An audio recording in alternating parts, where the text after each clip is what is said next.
Supreme Court special. It's another Supreme Court special.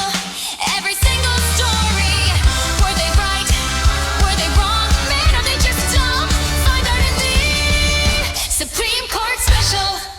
The Constitution makes it clear. The President is the entirety of the executive branch. That's Article 2, Section 1, Clause 1.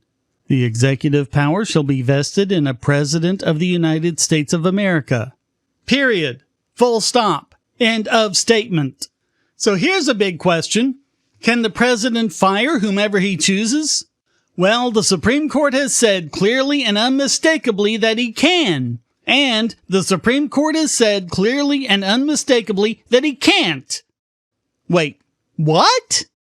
In Trump v. Slaughter, they ruled that the president can remove FTC commissioners at will, but apparently not so Federal Reserve Board members as per Trump v. Cook. And if you're wondering how the court changed in between those two decisions, well, they were both released on the same day. Yes, they're both part of our Supreme Court special.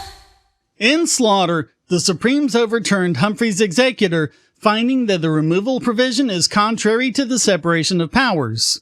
Writing for the majority, the three liberals dissented.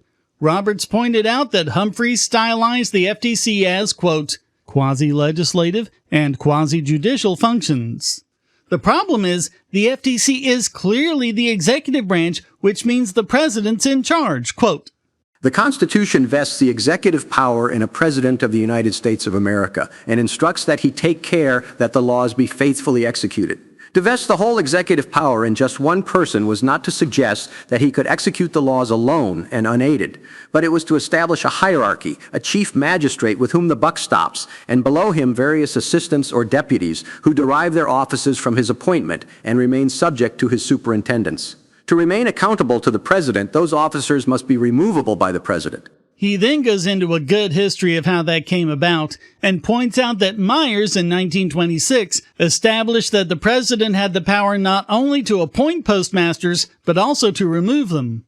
Humphreys, on the other hand, was, quote, tethered to a highly circumscribed and almost fictional view of the FTC's role. Humphreys, by its terms applied only to agencies that occupy no place in the executive department, are independent of executive authority and exercise no part of the executive power. Indeed, Justice Sutherland took pains to emphasize that the character of the office, executive or non-executive, would determine the result of future cases, and to reiterate that the court's decision was limited to officers of the kind here under consideration. Soon enough, we recognized that Humphreys flunked even its own test. It is hard to dispute that the powers of the FTC, even at the time of Humphrey's executor, would at the present time be considered executive, at least to some degree. Not one for understatement, Justice Scalia observed in dissent that the court had swept Humphreys into the dustbin of repudiated constitutional principles. The court put the matter more delicately, but no less definitively. We undoubtedly did rely on the terms quasi-legislative and quasi-judicial in Humphreys, the court noted, but our present considered view is that the constitutional question cannot be made to turn on such rigid categories, at least for inferior officers. If anything more is left of Humphreys, we overrule it.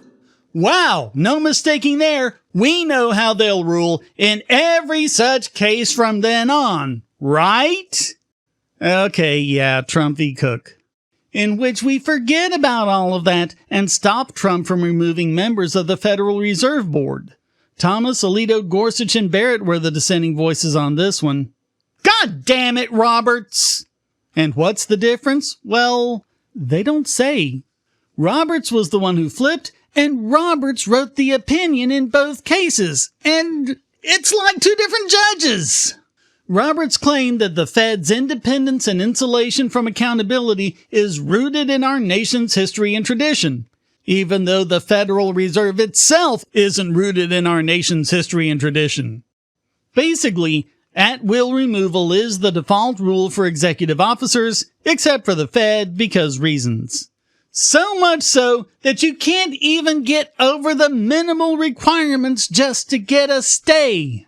The only reason given is, get this, property rights. Lisa Cook said, and the appeals court agreed, that public officials have property rights in their position. Therefore, firing her was a taking under the Fifth Amendment. I mean, what?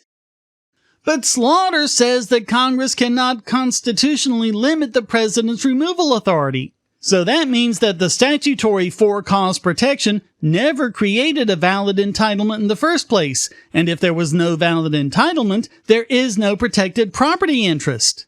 Hey, Kavanaugh, you concurred. Can you clarify?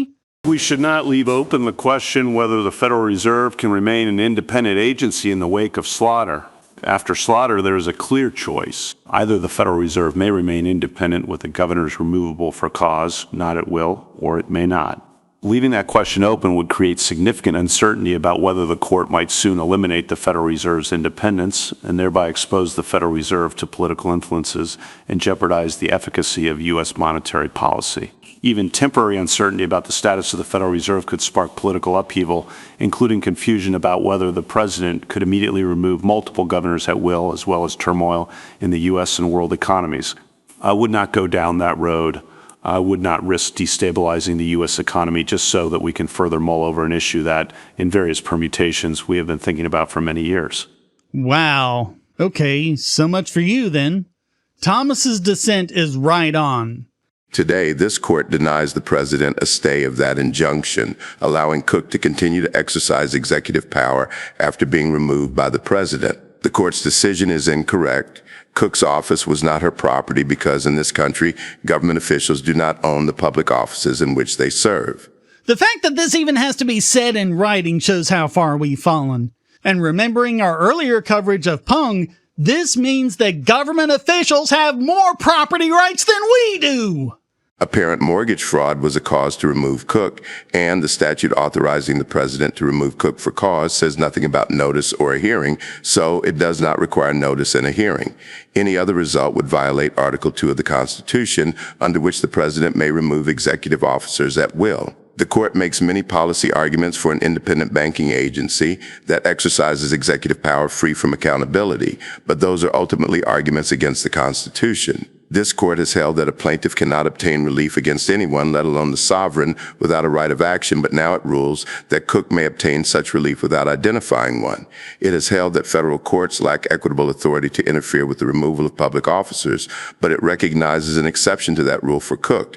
And it has held that Congress and the judiciary cannot encroach on the president's exclusive and preclusive powers, which include his power to remove executive officers, but it prevents the president from exercising that power here. Although the court expresses concern that the president removed a board member for the first time in the Federal Reserve's 111-year history, it expresses no such concern, that it today upholds an injunction against the president's removal of an executive officer for the first time in the Constitution's 237-year history. I respectfully dissent.